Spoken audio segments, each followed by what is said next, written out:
사라졌던 회피형은 왜 다시 돌아오는가? 누군가는 말한다. 회피형이고 뭐고 마음이 없어서 떠난 거야. 사랑하지 않았던 거지. 그러나 현실은 그렇게 단순하지 않다. 그들은 말없이 사라지고 침묵 속에서 자신을 감추며 잊혀질 듯 흔적 없이 사라지지만 어느 날 다시 돌아온다. 그리고 아무렇지 않게 말을 걸어온다. 이 반복은 많은 사람을 혼란스럽게 만든다. 떠났던 회피형 인간이 다시 돌아오는 이유는 뭘까? 후회일까? 외로움일까? 아니면 단지 이기심일까? 그 이유를 제대로 이해하려면 회피형의 감정 메커니즘을 정면으로 들여다봐야 한다. 겉으로는 무심한 듯 보이지만 그 내부에는 복잡하고 모순된 감정의 구조가 숨어 있다. 지금부터 이 영상을 통해 회피형이 떠나는 이유부터 그렇게 떠나놓고는 정리조차 하지 못하게 왜 돌아오는 건지, 궁극적으로 회피형과의 관계는 변화가 가능한지까지 차례대로 풀어내는 시간을 가져본다. 근데 이제 철학으로 해석하고 심리학적 이론으로 이해하는 과정을 곁들여서 일부 회피형이 떠나는 이유 1. 회피형의 감정 구조. 회피형은 흔히 사랑을 못하는 사람처럼 보인다. 하지만 정확히 말하면 감정을 감당하지 못하는 사람이다. 그들은 타인과의 친밀함에서 무의식 중에 감정이 잠식될 것 같은 위협을 느낀다. 이 위협은 과거의 경험에서 기인한 학습된 감정이다. 과거의 감정 표현이 부정당하거나 감정에 반응해주는 환경이 부재했던 사람은 감정이 들키는 것은 위험이라는 공식을 내면화한다. 그래서 회피형은 감정이 깊어질수록 도망치듯 거리두기를 한다. 사랑이 시작되면 함께 있고 싶어 하면서도 동시에 혼자 있고 싶다는 모순에 빠진다. 이 감정 구조를 쇼펜하우어의 철학적 해석으로는 이렇게 설명할 수 있다. 욕망은 충족될 수 없고 충족되는 순간 또 다른 욕망이 피어난다. 인간은 근본적으로 결핍의 존재다. 회피형은 바로 이 결핍의 괴로움을 감정과 사랑을 통해 자극받는다. 누군가와 가까워질수록 그 결핍이 들켜버릴까 두렵다. 그래서 미리 감정을 차단하고 멀어진다. 이것이 회피형이 사라지는 방식이다. 2. 루신의 통찰. 왜 도망치는가? 중국의 사상가 루신의 철학적 해석으로는 다음과 같이 설명할 수 있다. 사람은 쉽게 도망치지만 더 쉽게 되돌아온다. 왜냐면 익숙함에 붙잡혀 있기 때문이다. 회피형은 감정이 커질수록 불편한 과거의 감정과 연결된다. 그래서 사랑이 커지는 순간 고통도 함께 떠오른다. 그 고통을 피하려고 회피형은 도망치지만 고통과 연결된 관계는 동시에 자기 존재의 일부가 되어버린다. 그 익숙함, 그 사람, 그 상황은 쉽게 지워지지 않는다. 때문에 멀어졌던 그들은 다시 돌아온다. 도망침과 돌아옴은 사랑과 미련, 집착과 거절 사이를 반복하는 회피형의 정형적인 패턴이다. 3. 심리학적 기전. 회피와 양가성의 공존. 회피형이라고 해서 감정이 없는 것은 아니다. 정신분석학에서는 이들을 회피 양가형 성향으로 설명한다. 이 성향의 핵심은 모순된 감정의 공존이다. 친밀함을 원하면서도 동시에 두려워하고 사랑을 원하면서도 자신의 감정이 침범당할까 도망친다. 심리학자들은 이걸 감정 조절 기제의 일종으로 본다. 감정이 불편하거나 스스로 감당할 수 없을 때 회피형은 관계의 단절을 통해 자기 감정을 안정시킨다. 이 전략은 단기적으로는 안전하지만 장기적으로는 감정적 고립과 반복된 관계 실패로 이어진다. 4. 니체의 무게. 감정은 견뎌야 하는 것이다. 니체의 철학은 가벼운 삶이 아닌 무거운 삶을 견디는 자가 자유롭다 고 외치지만 회피형은 이 무게를 견디지 못한다. 그들은 감정을 감당하는 방식이 아니라 감정을 없애는 방식을 택한다. 사라짐은 회피형에게 감정의 단절을 의미한다. 그러나 감정을 없앤다고 해서 당신의 존재가 가벼워지는 건 아니다. 오히려 그 감정은 내면 어딘가에서 계속 흔들리며 돌아가고 싶은 충동으로 이어진다. 즉, 회피형은 떠난 감정을 다시 되돌아가 확인하려는 무의식적 충동을 반복하게 된다. 5. 회피형은 왜 침묵하는가? 언어 이전의 감정. 회피형이 흔히 보이는 특징 중 하나는 감정에 대해 말하지 않는 것이다. 이건 단지 말하기 싫어서가 아니다. 그들은 감정에 언어를 붙이는 방식을 배워본 적이 없다. 감정을 감지해주는 부모가 없었거나 감정을 표현했을 때 무시당했던 사람은 자기 감정을 말하는 법을 모른다. 철학자 사르트르는 자유란 자신이 누구인지 말할 수 있을 때 비로소 시작된다 고 말한다. 회피형은 자신이 누구인지 모른다. 자신이 지금 어떤 감정을 느끼는지도 모른다. 그래서 누군가 감정적으로 다가올수록 그 감정을 해석하지 못해 혼란에 빠진다. 이 혼란이 사라짐이라는 행동으로 이어지는 것이다. 6. 감정이 아닌 감각사랑을 오해하는 구조. 회피형은 감정을 감각으로 대체한다. 함께 있으면 편하긴 한데 뭔가 불편하고, 나쁘진 않은데 알 수 없는 압박감이 생기고, 좋아하는 건 같은데 갑자기 모든 게 귀찮아진다. 이건 감정의 소진이 아닌 감정에 이름 붙이기를 포기한 상태라 볼 수 있다.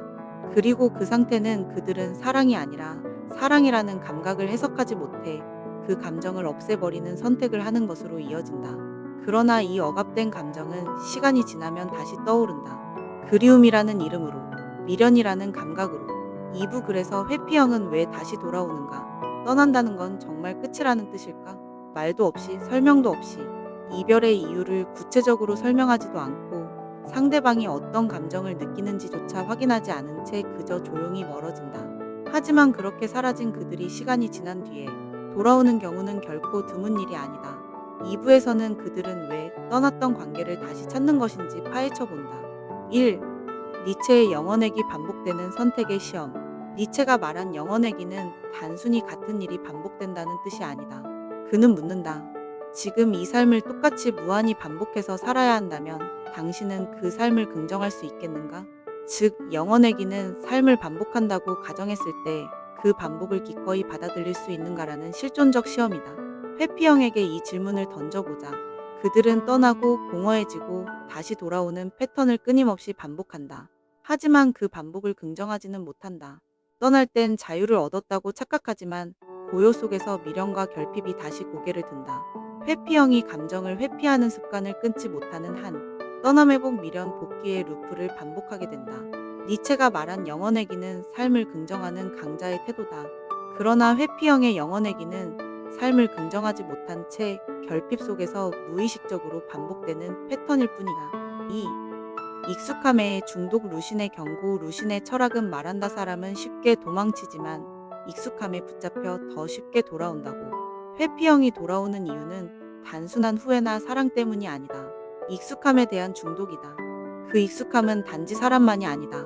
감정의 흐름, 관계의 패턴, 내가 느끼던 역할과 정체성, 이 모든 것이 익숙함을 제공한다.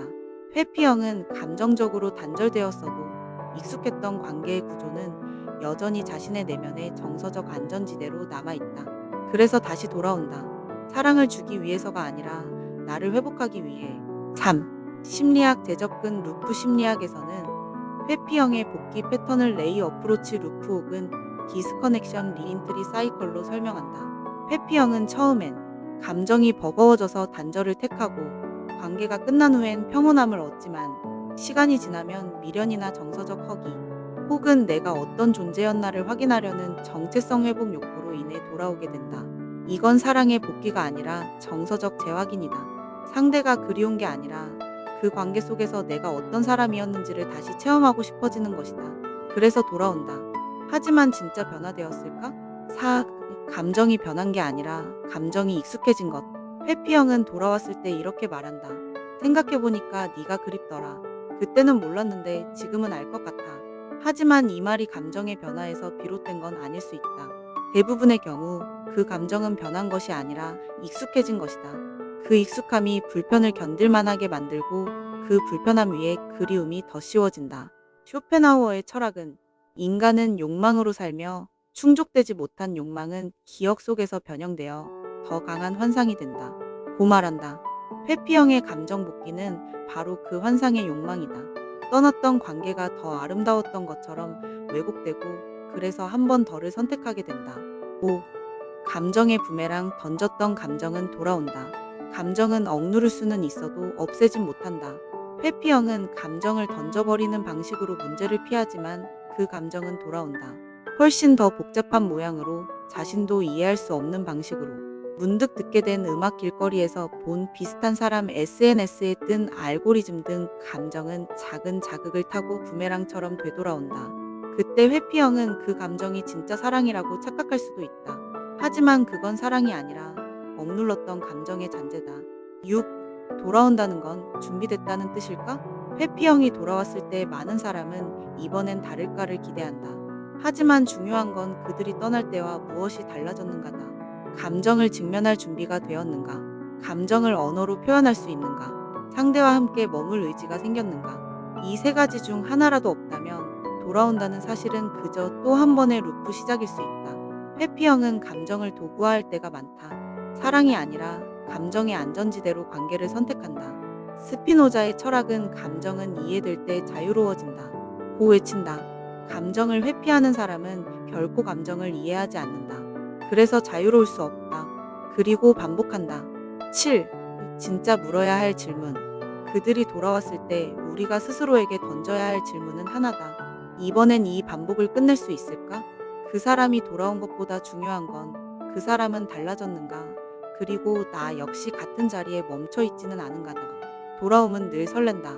그러나 반복은 그저 한 번 할 이별을 두 번, 세 번 겪게 할 뿐이다. 철학자 니체는 반복되는 삶은 더는 삶이 아니다.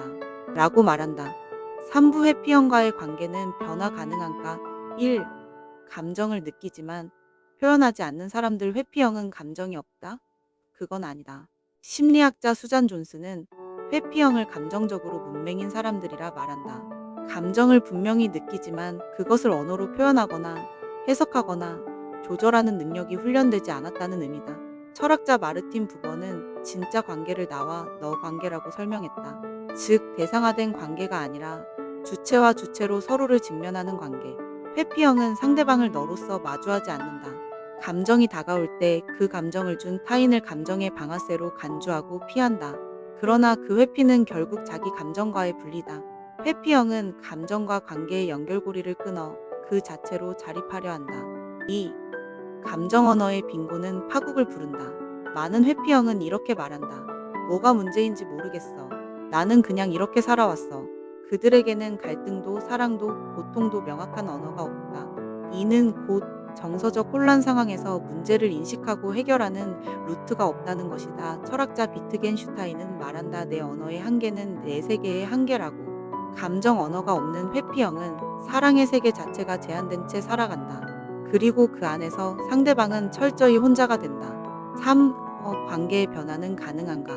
결론부터 말해본다. 회피형은 변화할 수 있다. 하지만 스스로 감정의 문을 열지 않으면 절대 변하지 않는다. 사랑으로도 바꿀 수 없다. 지속적인 대화, 기다림, 안정감 제공만으로도 부족하다. 회피형은 단순히 사랑을 모르는 사람이 아니라 감정의 처리 방법을 몰라서 사랑이 무섭고 가까워질수록 불안한 사람이다.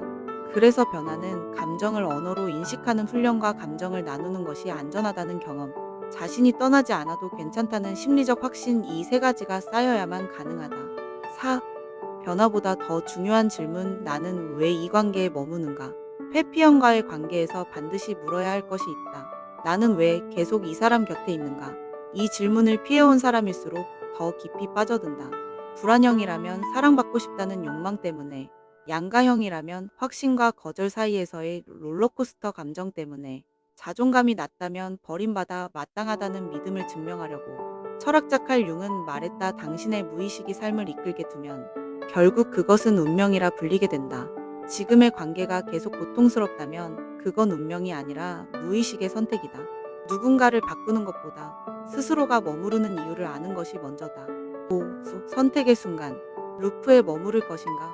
벗어날 것인가? 회피형은 변할 수 있다. 하지만 그건 상대방이 아니라 스스로가 주도해야 하는 여정이다. 지금 반복되고 있는 관계가 있다면 스스로에게 질문해보자. 나는 이 관계에서 어떤 역할을 하고 있는가? 그 사람은 정말 변하고 있는가? 아니면 돌아오기만 하는가? 철학자 사르트르는 말한다. 인간은 선택하지 않을 자유는 없다. 당신은 지금도 선택하고 있는 것이다. 머물 것인지 나올 것인지. 그 선택에 따라 관계의 형태는 완전히 달라진다. 그리고 그 선택은 반드시 당신의 언어로 내려져야 한다. 왜냐하면 감정을 회피하는 사람과의 관계는 언제나 당신 쪽이 소모되는 관계이기 때문이다. 온전히 정리하지도 못하도록 애매하게 돌아오는 회피형 때문에 끙끙 앓고 있나요? 댓글로 당신의 이야기를 남겨주세요. 철학편집소는 사랑, 자존감, 불면, 회사 고민을 철학적 언어와 심리학적 이해로 다시 편집하는 감성 입문 채널입니다. 철학으로 삶의 해답 찾기. 지금 구독과 좋아요, 알림 설정하고 당신의 철학자 한 명 데려가세요.